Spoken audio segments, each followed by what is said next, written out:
Okay, so the question is, what is Turiya State? Turiya State is not really known very well. There are three states that we go through, right? We are awake, the daytime state, when we are awake, everyday activities doing. So that is awake state. And then when we go to sleep, we have dreams. And so that's a dream state. And then there is a time when all the dreams also stop, the dreamless state, where we are in a deep sleep state, where we are not even aware of it. But the sansar, as we see during the daytime, has disappeared, obviously, because we're going to sleep. But it is still floating around in our mental sky, so to speak, in the form of dreams. So that's a dream state. But at some point, sansar completely breaks off the connection. Whether it does or we do, it doesn't matter. But at some point, the sansar does disappear. And we go into the very deep sleep state. And in that deep sleep state, we get rejuvenation. We feel relaxed. Our measure of the next morning, our measure of how good sleep we had is reflecting on your next day sense of rejuvenation, how fresh you feel. So if you may have slept the whole night, but if you really did not have a deep sleep state, you will not feel refreshed or relaxed. So a lot depends upon this deep sleep state, and that's what decides how.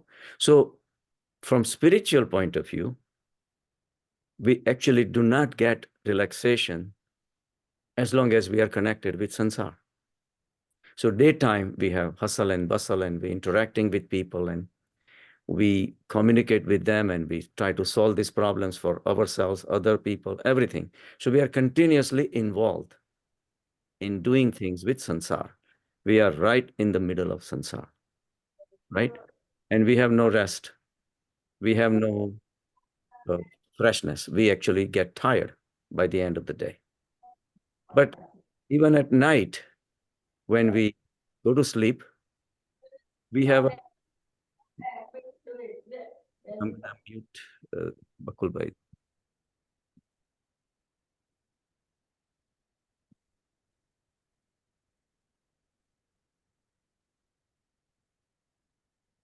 Sorry about that. So the question is, so when we go to sleep, when we have dreams, we would not call it a restful sleep either. When we wake up in the morning and we always describe, oh, I had horrible dreams and good dreams and bad dreams, and we were still interacting with sansar.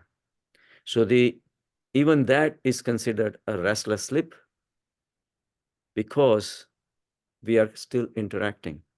Our consciousness is still interacting with sansar in a different form, in a dream state. So we are still not relaxed until the sansar disappears completely. So, but in that deep sleep state, when the dreams disappear, and sansari, of course, not there, but we are not there either. We are fully asleep. So these are the three states that we all go through, we all are familiar with, and we can all relate to in a day-to-day life experiences. But that's not what it is. Turiya state is the fourth. The fourth. That's what they call. Nothing else, no descriptions or anything. The fourth. The fourth is something that is beyond all three. And sometimes you ask ourselves, what else could it be beyond this? This is all we know, and this is all we lived our life through. But there is a fourth state, the fourth state of awareness. When we meditate and we ignite literally our consciousness, we awaken our consciousness, and we let it expand, expand, expand, and make it more and more powerful until it becomes a reality compared to the sansar. Where was the sansar? In our mind. The physical sansar outside has no problem. It's our mental sansar. That is the real sansar that we're dealing with.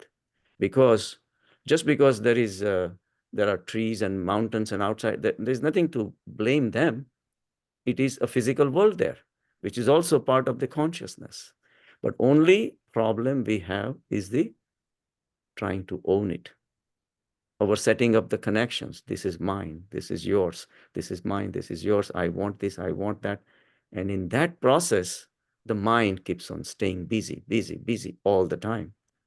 And that's what we continuously keep creating ideas, how to beat this guy, how to catch up with this guy. He did this to me. I would do this to him, this and that and all that. The guy is not even here, but our mind continuously keeps on staying active. So when you go into the deep state of awareness in meditative state, we call samadhi states, but it's really, samadhi state is a lot more and bigger than that, right? So you have to reach to the point that that state of consciousness becomes a reality for you. It is a reality because it never disappears. The sansar that we were talking about at the mind level, our thoughts, our ideas, our convictions, our emotions, anger, grief, hatred, revenge, all those kind of things are floating around, and we walking away, we get merged into the consciousness, and the sansar disappears. Just like a dream. When we wake up in the morning, dreams, what happened to the dreams? Disappeared. Where did the dreams come from? We don't know. Where did they disappear? We don't know. But they are not there. And that's what we call awakened state. But the daytime, when we interact with the sansar is fine, but this sense of ownership that we continuously impose upon it, my house, my car, my this, my that, this and that, all that rigmarole that we're going through, and because those are dreams. Why? Because there is nothing yours. If it was yours, you would take it with you, but you can't. So they are temporary arrangements. They have appeared in your life temporarily, and it will disappear within this life or with the death, one way or the other. You might lose in the stock market and lose all the money. Maybe, maybe not. But not one thing for sure, death will take it away. If life does not take it away, the death will take it away. So you cannot call it yours, but we keep on calling mine, mine, mine. So we are really literally living in a dream state. So while we are awake, we call ourselves awake, but we are not awake. We are mesmerized by the objects, people, situations, this girl, that boy, this money, this house, this temple, whatever. They're continuously floating around in our mind. Our objective, there is always an objective. I want to achieve something in this world, this and that. Those are dreams. So we have two kinds of dreams, daydreams and night dreams. What is the difference between the two? Really, nothing. You know why? Because at night, what do you dream about? The same objects and people and situation coming in your dreams. Maybe in a little weird way, because you are in a different level of consciousness, but still it represents the people, the objects or situations that you went through throughout your daytime when you were awake, and they come in the dreams. So there is not a whole lot of difference between the night dreams and the daytime dreams. So where does the Turiya fit in? Turiya is awakening from your daydreams. The only time it happens is if your experiences of meditation starts reflecting into the day-to-day life, and you can abolish your unnecessary thoughts. Actually, all thoughts are unnecessary because in the present moment, if you remain connected with the present moment, without any complaints, without any expectations, without any judgments, in the present state, you don't need to think. It is what it is, right? So in the present state, Thoughts are not necessary. Most of the thoughts are either about the past, something has already happened and we are mulching on it, or future, what am I going to do? How I'm going to make these plans, this and that. So past and the future generates maximum number of thoughts. Very rarely to do your righteous duty, your dharma, your day-to-day activities, you need to think to, for that, for minimal purpose of the time, you need thoughts to make a plan for your something like that. But 99.99% of the thoughts are just imaginations. Past is gone, future is not here, but our mind is continuously rotating between past and future, past and future, past and future. So when you develop that firm confidence within yourself that consciousness is the only truth, because it never disappears, it's always there. And sansar is something that does disappear. All my thoughts definitely disappear. I walk away from it, and I'm in a thoughtless state where there are no thoughts. But that thoughtless state never disappears. So that is the reality. But we need to get established into that reality in a practical way. That we should start looking at the whole life as a dream. How do you treat a dream? No different. Because just you remain nonchalant. Say, okay, dream was a dream. Good dream or bad dream, doesn't matter, right? You don't decide that I should have seen the good dream or I should have seen the bad dreams. So you treat the dream like a dream. But during the day-to-day activities, we don't treat it like a dream. We say, oh, I should have done this, I should have done that. Then again, you're getting into accepting the mental sansar as a reality. It's not. So that's when you start seeing the life as nothing but a dream, and we don't start getting involved. But at night, what happens is when you see the dreams, you are fully involved in it. You forget whatever you have read or you have done meditations, whatever. At night, you become the dreamer again. You get fully involved. You don't say at the time when you're watching the dream that I'm watching a dream. No, you become the dreamer as a part of the dream. You already actively involved and you have a role involved and you're actively involved in the whatever is going on in the dream. So you are fully attached to the dream. The same way we are attached to the day-to-day life. And we are attached, yes, this is my house, this and that. So our attachment to those things are bad. And because we are attached during the daytime, the same attachment we apply, fine. The day-to-day activities are gone, but the dream is there and we get attached to that. Our soul never remains unattached. So when it starts becoming unattached, say, even when you're doing something, if you can develop a habit that, okay, guy named Shrenik is keep doing it, I'm watching. Soul only watches, only becomes aware. And it has nothing to do with any of these things. When you get hungry, it's your body gets hungry, not the soul. When there is too much heat and you don't like it, body does not like it. Soul has nothing to do with it.